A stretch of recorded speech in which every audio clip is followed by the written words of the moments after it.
Okay, yeah, and then we were at the mall right outside, and Steph came into the mall and started shooting No threes way. inside. Yeah, he went like probably shot like 20 threes, maybe made like 3 of them. It was so bad. I just don't think he has it anymore.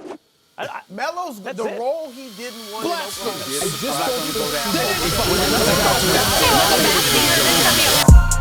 Carmelo Anthony drills it straight away.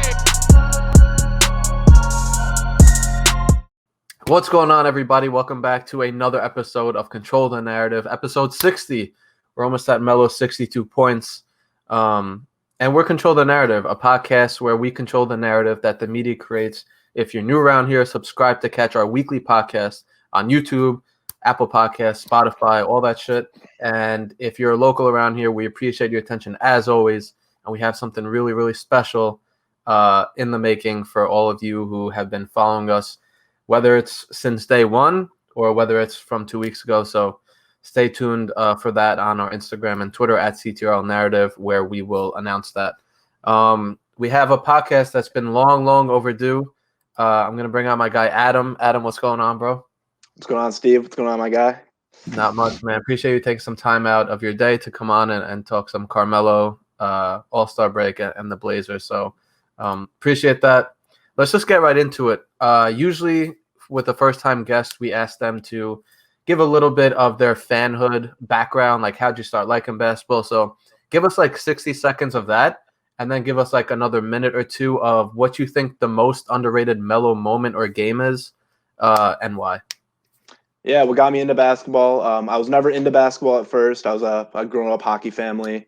Started playing NBA Live 10 with my boy, and just absolutely fell in love with the basketball game. And I was like, holy shit, this is so cool. And I'd always use Denver, so that means because I love that boy Carmelo. I was like, this guy is insane. So I used Denver, and then that year I started following basketball, started liking basketball, and local from Rochester, New York. So I started liking the Knicks. And then Melo came to the Knicks actually that year. So that was I started liking them. Then he came to the Knicks that year. And my dad never liked basketball or anything. And I told my dad, I'm like, Dad, this is the guy. I'm like, this is the fucking guy who was going to bring rings to the city. But it was really cool. My dad never liked basketball. Got him into basketball. We didn't miss one game that year. Yeah, it is. And so it was a good time. But yeah, most underrated Melo moment and why? I'd say honestly the most underrated Melo moment would probably be his return back to basketball after being kicked out of the league for almost a year. Yeah, a league he's done everything for, given so much to, literally just turned his back on him. Works his ass off every day, comes back, gets player of the week his second week back, silences everybody, makes clutch shots, silences all the haters. All my boys are Melo haters. Not so much Melo haters. They just like to give me shit. You know what I mean? So every day I'd wake up and I'd look up at Sports Center, see if Melo was coming back. Every Sports Center alert, I'd look at my phone, see if Melo got signed. All my boys would laugh at me and everything. But all my boys, all the media, talking shit about him. So it just feels so good to see him thrive. Like literally every time I see that man shoot, I think about how he wasn't in the league, and every time he makes a bucket, it makes me so freaking happy. That was a tough time. Like I don't know if we've talked about this. So let's talk about it for a minute. Like, yeah, definitely.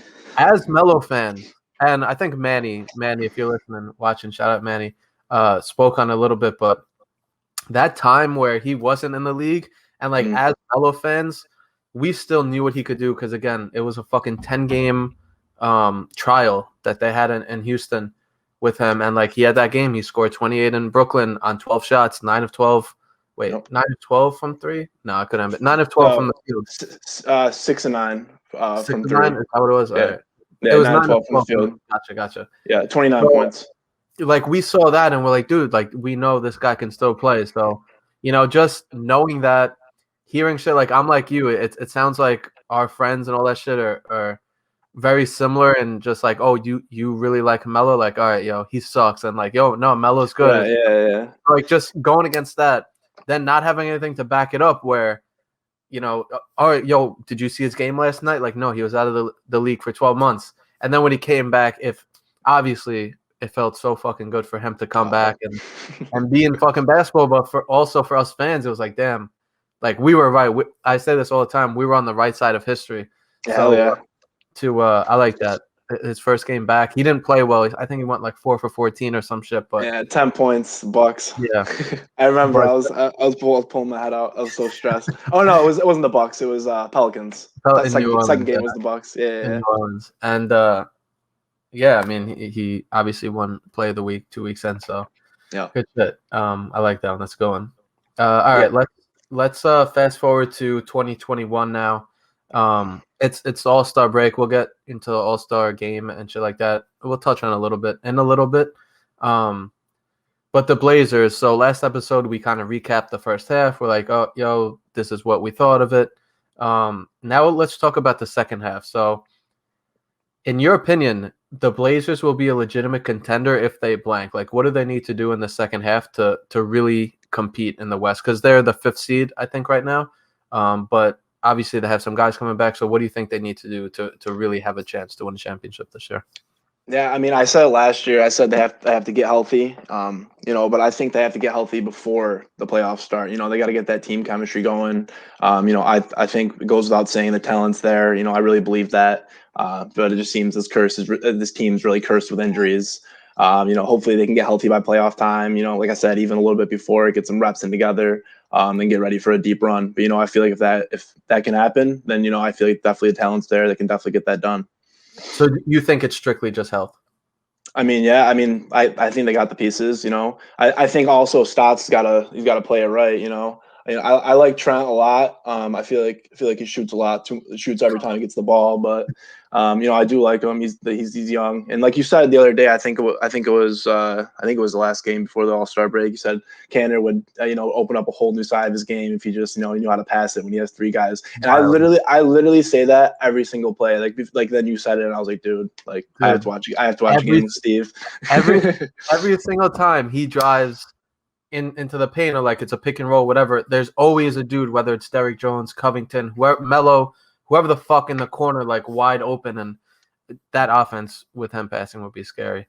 Yeah, definitely. But no, Right. yeah, like I said though, I think, how do you feel about it? I feel like if they get healthy, I feel like the talent can get them there. Yeah, obviously it's like that's what, if they aren't going to get healthy, then they don't have a shot. But I think what you said is interesting. Before the playoffs, like they need to get healthy, because last year they got healthy in the bubble. Yeah. And those 8 games, they went 6-2. Like they weren't stopping many people, but people weren't stopping them. Nurk, Yeah. DJ, Dame, Melo, like everybody was balling out. So, you see things like that, and you're like, fuck, man, if only they could be healthy for a little bit. And then going into the playoffs, again, first game, well, they beat the Grizzlies to get in. And then first game, they beat the Lakers, and then shit kind of just fell apart. Dame got hurt. CJ's back, was fucked up. So shit just fell apart. But so the health, obviously, they need to. But for me, I think they'll be a legitimate contender. Also, in addition to the health, if they start playing just a lick of defense, just a little bit, like just don't let random ass teams score 120 points, and they'll be good. Like, especially when CJ and Nurk gets back, their offense, even though it is frustrating as hell, is sometimes when Melo's shooting 70% from the field and he finishes with 9 shots, it's like, and then Gary Trent, finishes with 18. It's like, bro, come on. And like, I like Gary Trent, but the offense isn't the problem. It wasn't the problem, and it never will be the problem. No, yeah, I totally agree with that. I totally agree. The defense needs to step up for sure. It's Like, and I watch the games with my boy, and he goes, "Dude, this is the funnest team to watch because they literally score. They score so many points, and they don't play any defense. It's who can score more." That's it. And like I said, man, just hold people under 110. And I say this almost every single week, so I'm not gonna go into it. But it seems like they have the bodies, that the dudes there, they're athletic. It just seems, for whatever reason, that sometimes they come out with energy and sometimes they don't. And there was a stretch when they were going through some tough games, not recently, but like maybe a month or 2 ago. Yeah. And like CJ Ellaby was a big part of the team because he brought the energy, and like that's all it fucking took. And then it kind of helped turn things around. So I'd like to see Gary Trent bring more energy on defense, because it seems like since last year he's been focusing a lot of his attention on offense, which is fine. He's in a contract year. You can't blame the fucking guy, but I feel like they're missing somebody like that on defense, and they don't have that right now. And maybe it's Nurk. Maybe when Nurk comes back, he has a couple nice blocks and gets a team hyped up. So for me, they're a legitimate contender if they just play some defense. Their offense is going to be there. Dame will have his nights. Melo will have his nights. But if they just hold teams, I'm going to throw a number out there. I'm going to say, and I don't even know what they're giving up, but I'm going to say if they hold teams to under 108 a game, like, they'll be good. They could score over 108 points every Hell time. yeah. No, yeah, definitely. And playoffs is different, but we'll see. Yeah. No, definitely. So, yeah, we'll see if they could live up to that. I mentioned it real quick, CJ and Nurk. Again, we talk about this every week. When are they going to come back? What's going to happen? Specifically, what I want to know your thoughts on is how their return will affect Melo, because Melo's been killing it lately. Been putting up 20 points like seemingly every other game, again, off the bench. So how do you think their return will affect him? Do you think, obviously, it's going to take some shot attempts away from him. Obviously, he's not going to have as many opportunities, but do you feel like he's going to be able to go back into that role he was in the bubble where, he's just spotting up and shit like that? Or do you think it's going to take him out of his rhythm? What do you think about their return? I definitely, I'm ready for the CJ Nurk return. The team definitely needs it. But to go alongside with Melo, I believe that it'll affect Melo in a positive way. Because what we talked about, last year in the bubble, that was some of Melo's best ball as of late. He was knocking down threes, clutch threes. I think it was the first game against Memphis. He basically won them the game at the end. Forced overtime. But they have chemistry together. It'd be ready. They're all playoff tested. Yeah, then I feel like that experience goes a long way. It really just has to do with stats. Like managing Melo's minutes. It drives me freaking crazy. Like I hate how he does it. He puts him in 6 minutes left in the third, and then if he's doing well, he keeps him the rest of the game. And if he's not doing well, he takes him out. Doesn't even send him back in. Like, I hate it. Yep. Do you think this just popped into my mind? Yeah. Do you think Melo in the bubble played so well with those guys because he was starting? Like, do you think there's going to be any difference? And like we saw it a little bit in the beginning of the season, but do you think there will be any difference in the second half and then going into the playoffs with Melo playing with all these guys coming off the bench versus being out there as a starter? Well, believe it or not, I actually like Melo coming off the bench. I like him, at the first part, though. I like him coming off, and then going against the second unit. He more so controls the second unit with, Rodney Hood gets his touches too. I feel like especially the last couple of games, it seems like they literally play through Melo. And even when the starters came back in, they were playing through Melo. They were sending it to him, and double teams run to the 36, 37-year-old. Then he dishes it off, or he slaps a fucking turnaround jumper. Yep. But I feel like I feel like he should still come off the bench because he does well with this against the second unit and everything. But that man has to finish. I think I told you that about like a month ago. I was like, if you're not going to start him, finish him. Because that's the main thing. Yeah, because like I said, he's playoff tested. He's some of the most clutch shots since 07. I think he's literally top 3. You got to give him that. You got to give him that. Yeah. You got to give him the end of the games. To be honest with you, Adam, I'm kind of nervous because I feel like the bubble, like I get it. I just feel like it was such a different situation. It's such a different mindset, being in the starting lineup and the whole mantra of starting versus off the bench is you start your 5 best players. Like, there's obviously some situations, like I think of the Knicks in 2013 with JR. He was probably the second best player on the team. Maybe some people argue Chandler, but top 3 and coming off the bench. So most of the time you put your best 5 out there. And so I just feel like that mindset it was just so different from in the bubble versus right now. And I looked it up because I was like, damn, are they going to take shot attempts away from Melo? Because Simon shoots a lot. Gary Trent shoots a lot. So I looked it up, the shot attempts per 36 minutes between Simons and Trent versus CJ and Nurk, and like CJ and Nurk take way more shots per 36 minutes. So that thesis kind of went out the window. So I think coming off the bench and, CJ getting his shots, Nurk getting his shots, and Melo not being allowed to get into rhythm as much as he is right now. For Melo, like for the team, obviously it'll be great. Like Melo will figure his shit out. For the team, it'll be great. But in the short term, I think it's gonna be a little rocky as he gets used to that again, like, damn, I'm coming off the bench. Not damn, but I'm coming off the bench and I have these guys. That minutes taken away. So I feel you. I think that's the main thing. And like even more than the minutes, really, it's just the shot attempts. Like CJ and Nurk don't play the same position. Like Cantor's minutes is going to go down. Gary Trent's minutes going to go down. Simons hopefully is out of the rotation by then.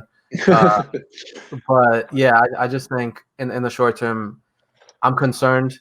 But at the end of the day, I think Melo will figure it out, and the team will be better for it because they're obviously these two guys are very good basketball players who can help this team hopefully win a championship. So I think I think you definitely nailed it there at the end. Saying you're nervous, but I think Melo will figure it out. He's been through enough bullshit. He'll be able to figure this one out too. Yes, he definitely has. All right, cool. Staying on the Melo topic, shocking. We're staying on the Melo topic on Control the Narrative. Another like fill in the blank. Seems like we lost Adam again. So I'm going to ask the question straight up to myself, and maybe I'll start. This fill in the blank is you'll be content with Melo's second half if he blank. So we got Adam back in. Sorry, bro. Okay, we're running with it. So the question is you'll be content with Melo's second half if he blank. Like, what does he need to do in the second half for you to be like, all right, this was a good second half of basketball for Melo? Are we talking like selfish reasons though, or are you talking team? Let's go selfish reasons for this one. Yeah, I mean, I open it up, and based off what we've been saying, it doesn't seem as realistic as anymore. But I wanted Melo to get at least 28 minutes. It's going to be tough with everyone coming back, but he doesn't even like you said, the last 4 or 5 games, Melo's been averaging just under 20, maybe 20. Around there, yeah. I think one game he had 16, so all the other game 29, the other game. But yeah, I mean, you give him the minutes, he gives you the production, literally. Like, and it's not even the 16 he had. It was an efficient 16. I think he was 7-11 from the field. But I want him to put up more. I want the minutes and I want the shot attempts. But based off what we've been saying, it does make me a little nervous. So if we're gonna see that. So what you're saying is you'll be content with Melo's second half if he gets played more by Terry Stotts. Yeah, he gets more minutes from Terry Stotts. I mean, I'm not just saying it because I love the guy. I feel like he's earned it. I truly believe he's like right now without CJ in the lineup. I think he's the second best shooter on the team. I still believe that. Scorer for sure. Yeah, like you got to give him the minutes. But I don't know. But I do have a soft spot for Terry at the same time. No one was giving him a chance. I mean, no one was giving him a chance. You know what I mean? And he finally did. But he's definitely pissing me off lately. That's fair. For me, when I look at Melo's second half, knowing that these guys are coming back within the next few weeks, it seems like CJ's been, what they say, he was like testing it out or some shit. Yeah, Nurk, he's practicing again. He is practicing. Nurk is coming back soon. So like, let's say max 3 weeks. For me, for Carmelo Anthony in the second half of the season, I will be content if he adjusts again. Like for me, he's had to adjust so fucking much, whether it's literally dating all the way back to when Phil Jackson joined the Knicks with the triangle, and then that last year with Rose, Noah, that whole team, and then OKC being literally the fourth option behind even Steven Adams. Yep. To Houston coming off the bench, to Portland. And this dude, for all the shit that people talk about him, about, he's one-dimensional, he's never adjusted his game, he literally has adjusted his game. You don't know basketball. Every single year for the past 5 years at the very minimum. And I think he'll be able to do it again. And really, it's like in the beginning of the year, it was, damn, I'm going to have to come off the bench. Like, for real, this isn't just a 10-game bullshit thing in Houston. Yep. And he did it. Like, he had a few really good games, and like he was still trying to catch his rhythm. Then CJ Nurk went down, so he got more playing time. So I think looking at Melo and seeing how he adjusts to, like, obviously the bench role is his thing now, probably getting less minutes and just getting into rhythm quicker, whether that's, instead of needing 6 shots to feel in the rhythm. And like for people who don't play basketball and who don't shoot, like you don't really know what that's like to be like, all right, like I feel comfortable. And like you'll see him, there's been times where he's got like 5 or 6 shots, and before he inbounds the ball, he's like grabbing it and like trying to feel it, to be like, just literally to get a feel for the fucking ball. Again, people don't play basketball, you don't understand. But I just think if he can adjust again, it will be he'll be such a weapon for this Blazer team coming off the bench. Like, to have this dude who's going to be top 10 in NBA history in scoring by the end of the year coming off your bench in year 18 and still fucking killing it. And 3-point percentage, second highest of his career, 0.8 blocks, the highest of his career, third amongst the bench players in scoring. So, like, dude is just constantly revolutionizing his game. Yeah, dude, he's got to be top 3 in sixth man of the year. Like, you know what I mean? I think you got Jordan Clarkson. Obviously, he's one right now. I think you got Melo 2, and I think you got quickly 3. I think that's top 3 right now. Right. Yeah, and I feel like sixth man of the year.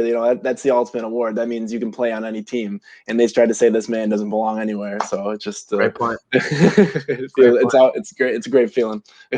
Great point. I like that. So yeah, we'll see if he adjusts. I know he will. Just like when he went through a little bit of a rough stretch, and blogs were asking, should the Blazers cut Melo? And then so. There's going to be ups and downs and shit, just like any other player and on any other team. But yeah, just he'll adjust, and I'm looking forward to that. So, going to the Blazers now. Just straight up, what are your predictions for the Blazers in the second half? Take this how you want. Whether it's we're going to need what seed you think they're going to finish, and then also like how do you think they're going to get there? Yeah, I mean, I got Portland in the second half. They definitely have a pretty hard schedule. I looked at it right today. Actually, I took a look at it. We got the Heat, Sixers a couple times. But I feel like them getting back at full strength. I feel like everything will start to come along at the right time. The top 4 seeds. It's tough right now. Phoenix is playing really, really well. Yeah. I love Chris Paul and Booker together. Chris Paul is my second favorite ever. I don't know if you knew that. I love Chris Paul. I didn't know that. Yeah, Chris Paul is my boy, but obviously Melo's Chris Paul, Melo. But I think they can get a top 4 seed, and who knows if Utah will even be there. They've been falling off lately. They do have a kind of a commanding lead, but anything can happen. It's only halfway.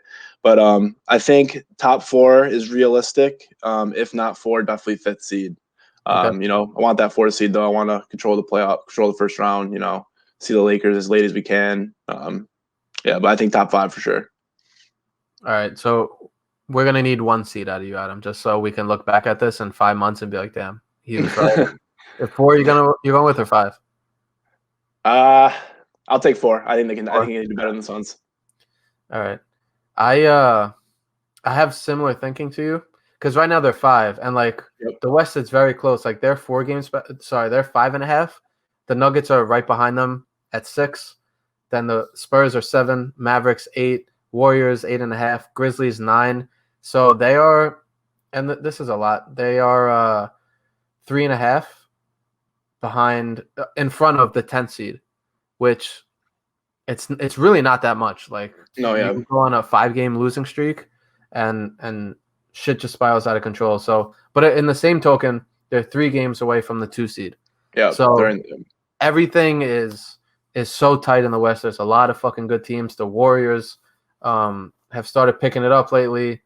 The Grizzlies or whatever, but the Mavericks have fucking come alive, unfortunately for us Knicks fans, because we own their fucking first round pick, so we wanted that number 1 pick. Nope. So anyway, yeah. Predictions for their second half. I think if CJ Nurk come back healthy, if Melo's able to adjust, I really do want to say 3. Just because they're 5 right now and they haven't had 2 of their starters for what has it been, like a month and a half now, almost 2 months. Who do you got 1 and 2? Lakers, Jazz? I don't believe in the Jazz. I don't know if it's they're not gonna. I don't think they get past the second round, but I think the Jazz probably fall off a little bit. Yeah. The Lakers, we'll see what's happening with AD, because that could be a big thing. This Achilles injury. I remember Rodney Hood last season, it was bothering him. It was like a sore Achilles, and then he came back, and then he tore it. So we'll see what happens, because the Lakers have not been looking good without him. I'm looking at right now, they're 3-7 in their last 10. Anthony Davis obviously has missed a ton of those, if not all of them. I still think the Clippers are legit. Yeah. The Suns, I think whether people want to say it and like it sounds so weird, but I think the Suns are legit. I don't know if they're gonna win the championship, but so anyway, so what am I saying right now?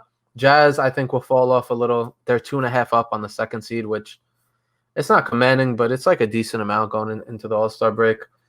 So I just don't know, but I just think that the Blazers getting these guys back, Melo and everybody else continuing to get more comfortable, Gary Trent continuing to get more comfortable being a scorer on a team, I feel like there's no way that they aren't better in the second half. So they're 21-14, 600 win percentage.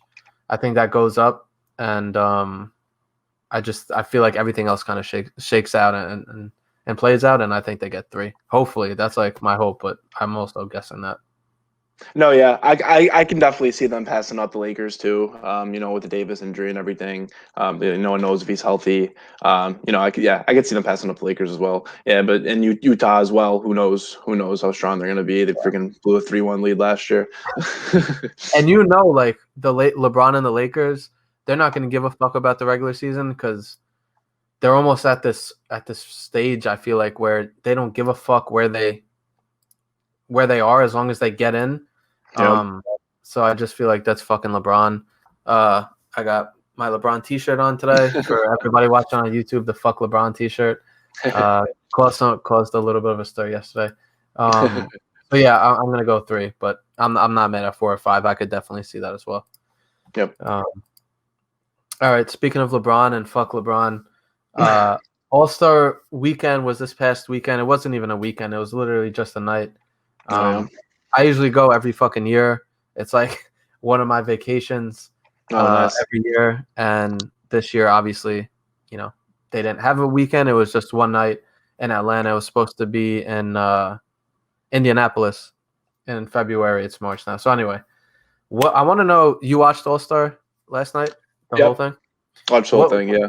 What'd you think of it? Because obviously they put the skills challenge, the 3-point shootout, the dunk contest, and the All-Star game in one night.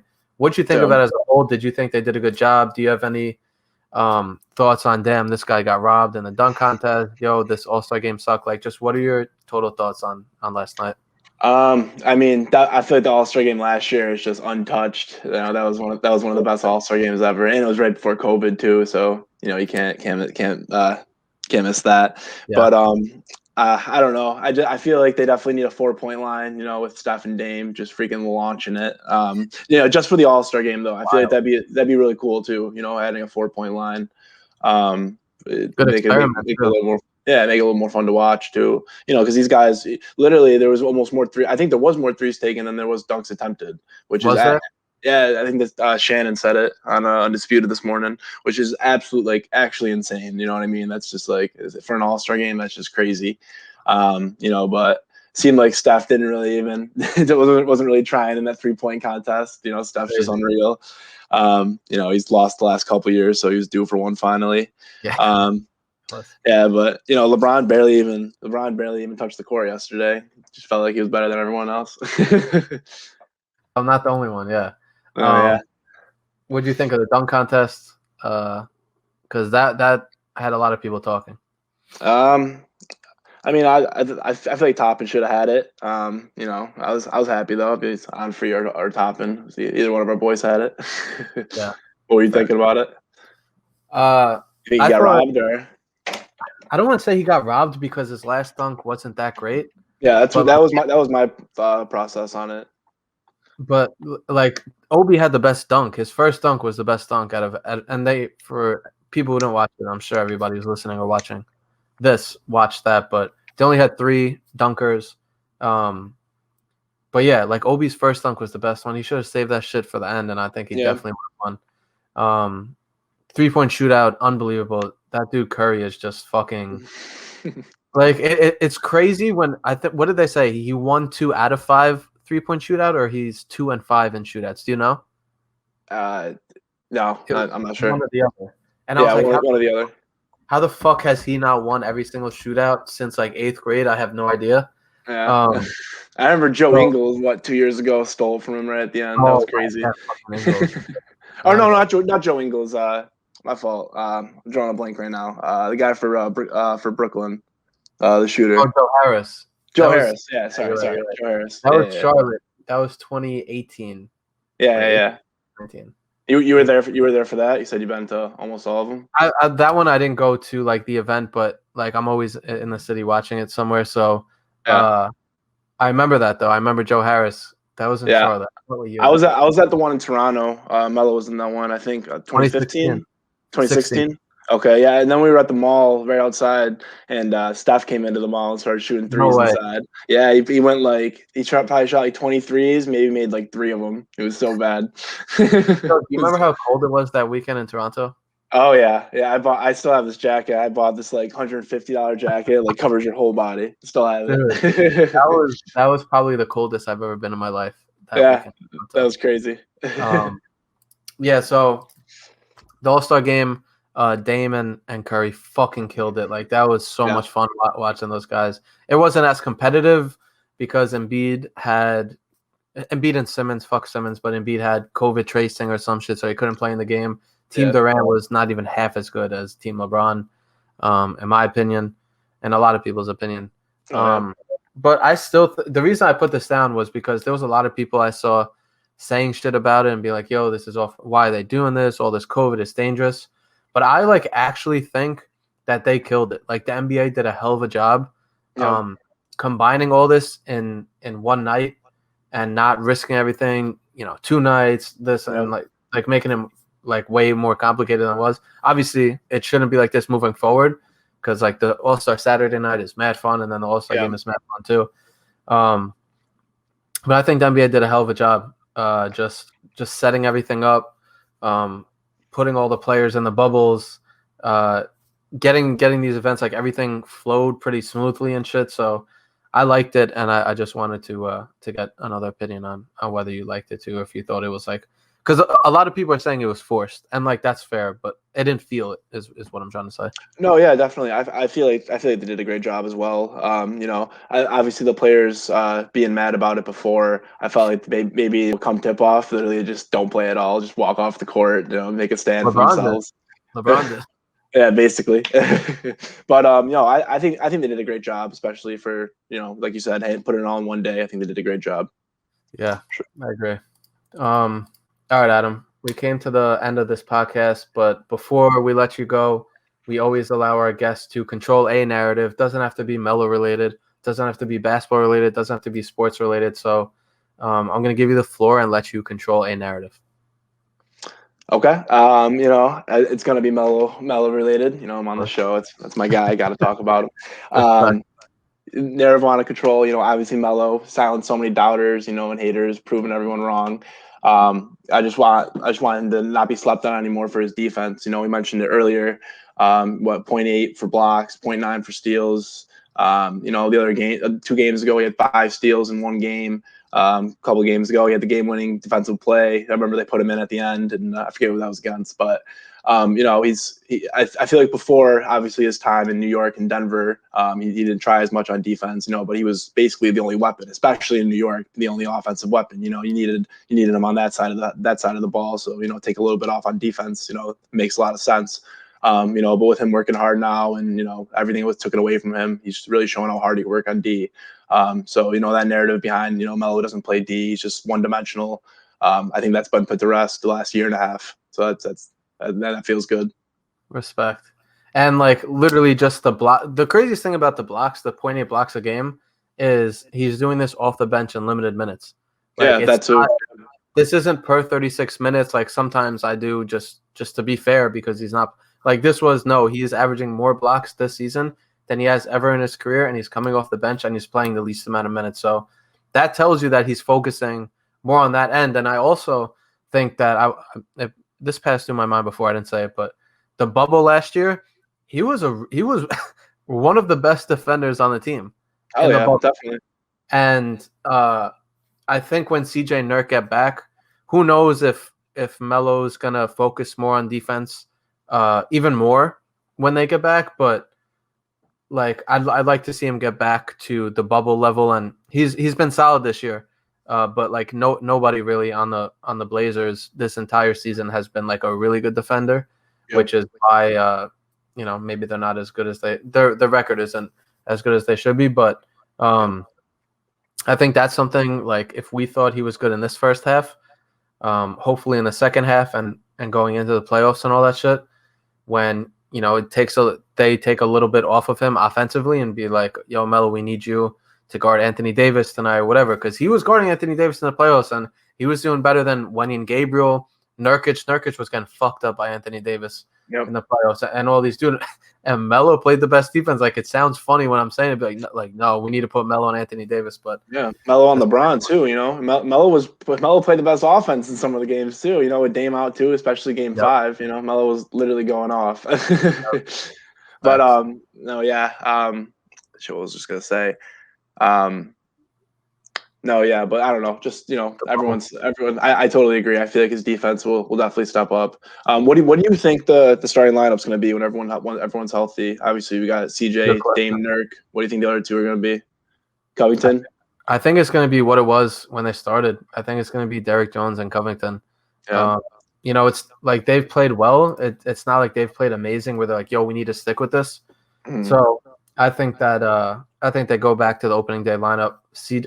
Dame, CJ, Jones, Covington, Nurk, and then like that bench when you have Melo, Gary Trent, Cantor, I'll fucking throw Simons in there. Little if he keeps playing like he's playing, like that's a serious bench. Again, going into the season, the one thing we were all saying was, yo, this team is deep. Like that's why Melo's coming off the bench. He should still be starting over Derrick Jones Jr. But totally. I feel like Stotts, he's like afraid. He's like afraid to put him in. You know what I mean? I don't know what it is. And I don't mean to hate on Derrick. I don't mean to hate on Jones Jr. You know what I mean? Not at all. It's the last thing I want to do is hate on one of Portland's players. But I really feel like Melo's literally and still at 18th, 17th year, still on another level than he is, and he deserves that time. You know what I mean? For sure. Yeah. So I think that's gonna be the lineup, but we'll see, man. Again, dude, Adam, way long overdue, but appreciate you hopping on, taking some time out, and reconnecting when your phone kept going to the home screen because it didn't want to let you live. But no, yeah, my apologies. No, and then for everybody who's listening, tell them if you want to plug your @names on Instagram, Twitter, whatever, to let them know where to follow you at. Yeah, just Instagram, ARomano14, Twitter, ARomano25. Just want to say too, Steve, I appreciate you having me. Like you said, it's been long overdue. I definitely got to get to Long Island. We'll catch a Knicks Blazers game 100%. for sure. Dude, you don't know how bad I want to do that, like a Knicks Blazers game. We did like a post game meetup last year, like January, I saw that. Yeah, 2020, but like that was so long ago and pre-COVID. So yeah, like. When all this shit, it seems like we could all see the light at the end of the tunnel with this COVID shit. But once it's like gone or managed for real, we're definitely gonna throw some shit. Whether it's let's all watch a Blazer game at a bar or a pickup, like a tournament, some shit. We gotta get everybody together because this whole virtual thing, it's getting a little old if I'm being honest. So yeah, appreciate that, man, and we'll definitely plan some shit once COVID is over. So appreciate the time again, dude. And that's it. So thank you guys for watching. Subscribe as always. And we'll see you next week. Stay mellow. Stay mellow, boy. Let's go.